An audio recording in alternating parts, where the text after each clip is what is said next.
Okay dito mga kabayan, no? Ang bango na. At ay, ang lapot na nung ating ano.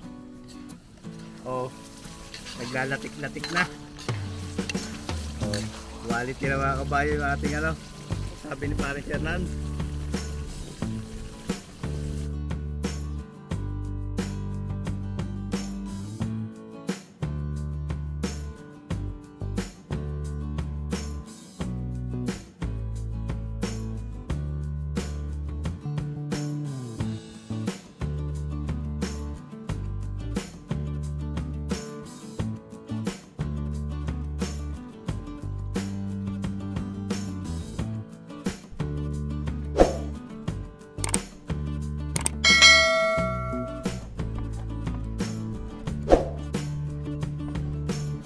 Magandang araw po ulit mga kabayan at outdoor cooking po ulit tayo at maganda po ulit ang panahon at makakasama po natin yung kasama natin ang Kuya Ken at si Hernan Batanes Vlog. Halika pare at tulungan mo ako. At marami rin nga po ang nagre-request na magluto tayo ng karne ng kalabaw. So meron ho tayo dito ang karne ng kalabaw, 1 kilo at kalahati. At si parang share na pang bumili nito. Para sabi ito binili? Sa Pilindis po sa Tanawan pa namin ito nabili dahil wala pong basta nagtitinda nito dito sa Lipa. So sa Tanawan pa po natin niya nabili at gawin nating adobo sa gata na karneng kalabaw. Ito po ang ating gagamitin. Meron po tayo ditong sibuyas, bawang, luya at siling pansigang. Tapos meron po tayo dyan toyo, suka, mantika, asin, paminta at siyempre yung ating gata. At simulan na po natin at gagayatin muna namin ni Paring Hernan yung ating mga gagamitin. Unahin po natin gagayatin itong ating karne ng kalabaw at tetestingin natin mga kabayan itong ating bagong bili na kutsilyo kung talagang tatalab. Testingin natin. Ayun, natalab naman. Ayan, gayatin lang po natin. At si Paring Hernan po ang bahala doon sa ating mga gagamiting sangkap, yung mga bawang, sibuyas at luya. O gayatin lang po natin yung ating karne at gayatin natin ng cubes parang pang minudo. Yan, ganyan.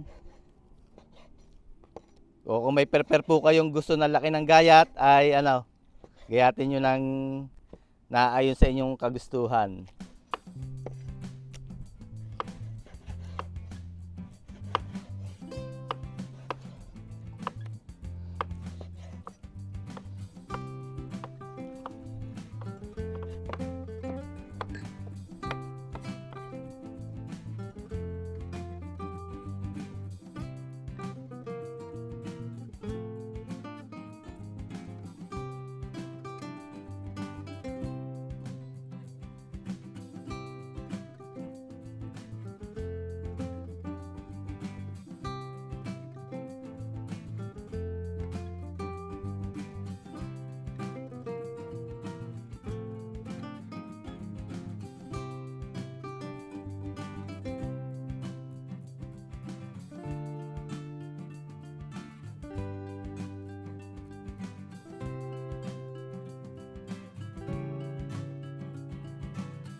Ay mga kabayan, umpisa na nating isalang at nandito na yung ating karneng kalabaw, nagayat ko na. At nagayat ni Paring Hernan yung ating mga panahog. Umpisa na nating magluto. At magigisa po muna tayo. Lagay tayo ng mantika.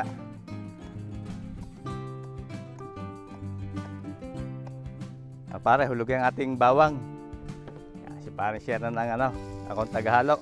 Okay pare, lahat mo. Sayang. Luluto-lutoy lang muna natin yung ating bawang. Pabanguhin natin.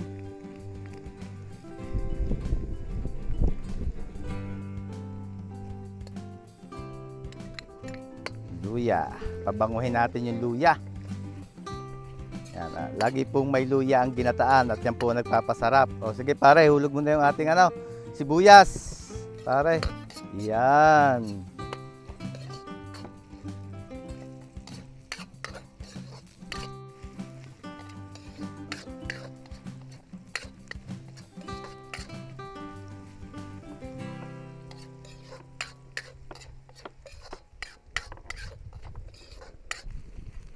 Pag mabango na po yung ating panggisa, ay pwede nating ihulog yung ating karne. Sige pare, hulog mo na. Kinamay ko na. Sige. Yan. At sasangkutsahin po muna natin yung karne natin.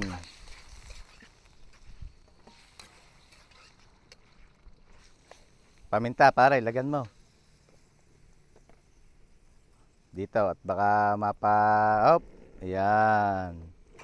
Asin, yung ating gamit tayo ng Himalayan pink salt. Himalayan. Pare, lagay.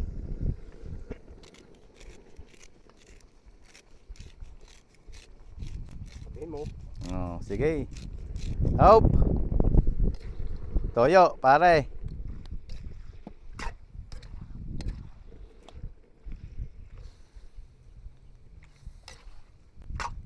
Yan. Sige, lagay. Hop.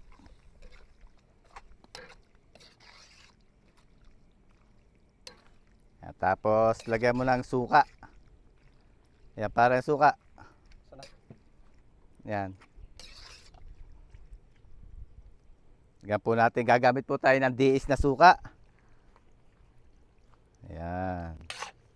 Sige pa, pare, lagay. At iigahin pa natin yan. Dapat may asim. Yan, okay. Takloban po natin. At hihintayin natin yan lumambot.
Buksan po natin at hahalo-haloin natin. Yun, nagsabaw na ho yung ating karne. Kusa po yan nagsasabaw. Yan, para mapantay natin ang pagpapalambot. At maya-maya po ito at kasabihan niyang karneng kalabaw ay maunat. So hintay-hintay lang po natin lumambot.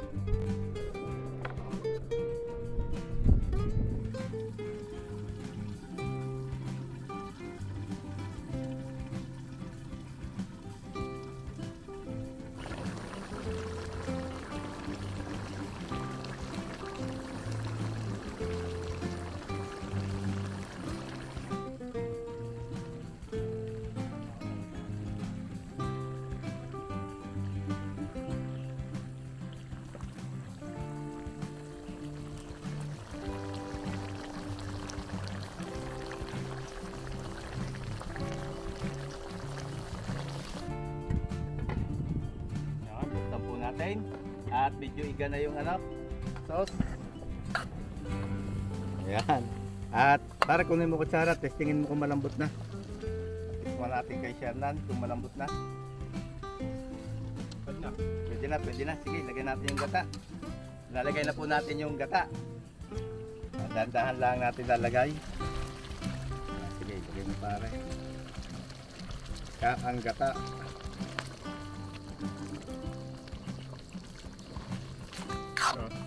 Okay na. Tapos tatagtadan ni paring Shernan ng sili. Lagyan na natin tong siling pansigang. Yan, at lalagyan din po ni paring share na ng siling labuyo.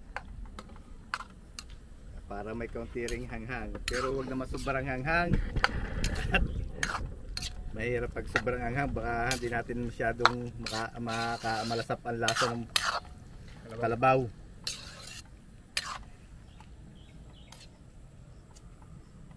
So igahin lang po natin to. Igahin natin at pakuluin pa natin hanggang sa maluto yung ating gata.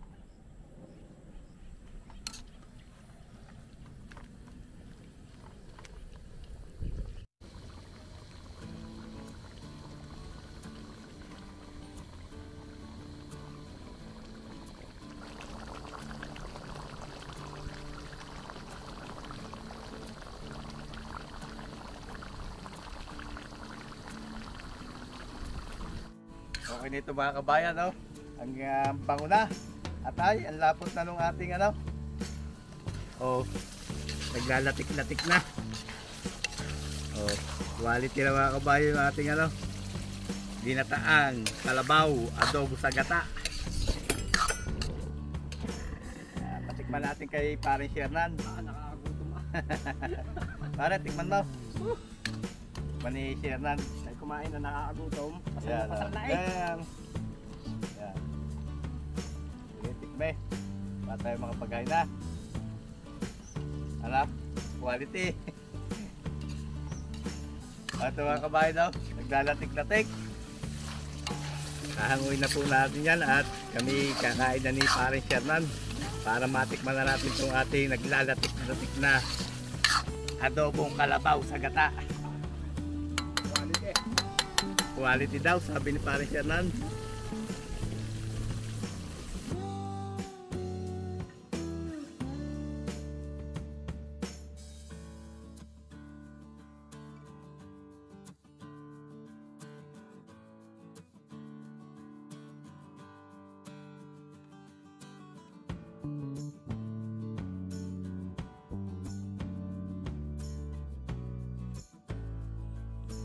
O, kain po tayo mga kabayan. Nandito po yung ating adobo sa gata na kalabaw. At kasama po natin si Shernan Batanes Vlog. At magdagasal muna tayo bago tayo kumain.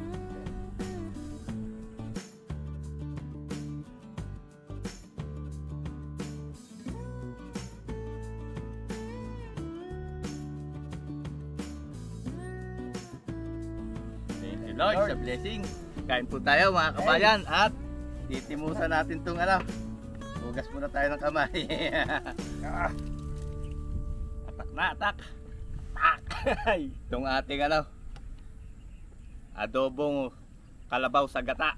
Oh mga kabayan, nagdalatik-latik. Oh. Ayan oh. Malambot. Oh. Ayan oh, lambot mga kabayan. Napalambot natin kaya masarap. Lagay natin sa kanin. At yan, may kaunting sili. Yung sili. Ayan o. Kabayan oh. Kain tayo kabayan.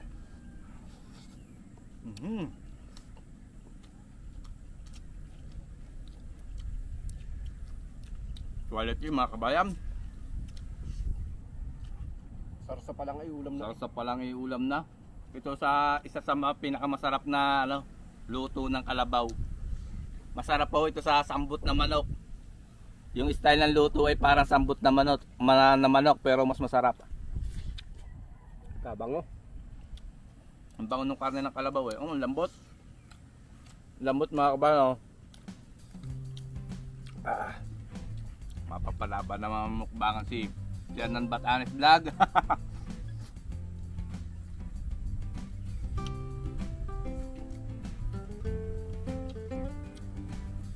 Lusot niya hindi nakakaumay, gawa ng luya. Na pare, saka tama lang po yung anghang. Hindi siya masyadong maanghang pero talab yung anghang. Tama sa kanin.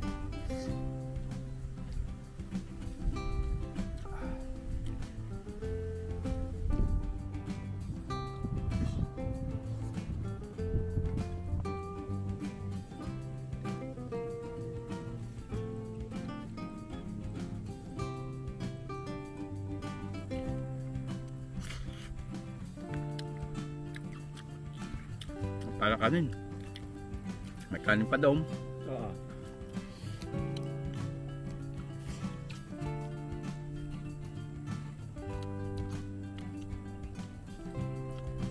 Tama-tama yung hanghang para no.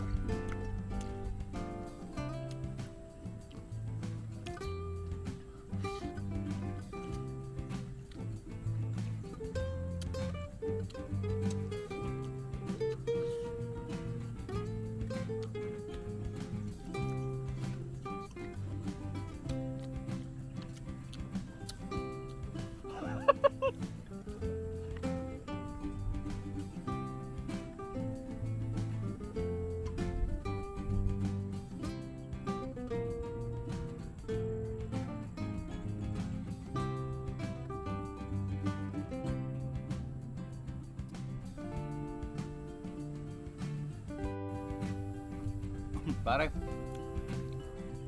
At yan mga kabayan, hanggang dito na lang po tayo. Maraming pong salamat sa patuloy niyong pagtangkilik sa ating mga video. Ingat po palagi tayo lahat mga kabayan at God bless po sa ating lahat. Sana po ay magkita-kita tayo ulit sa susunod ko pa mga video. At shoutout po sa ating kasama ngayon na si Shernan Bataris Vlog. Pwede niyo pong puntahan ang kanyang YouTube channel at subscribe niyo rin ang kanyang YouTube channel, Shernan Bataris Vlog. Maraming salamat po. O para yan, kukuha pa ako kanin. Aray, tirahin mo, aray, dali. Yan na. Aray. Sige na po. Pagana.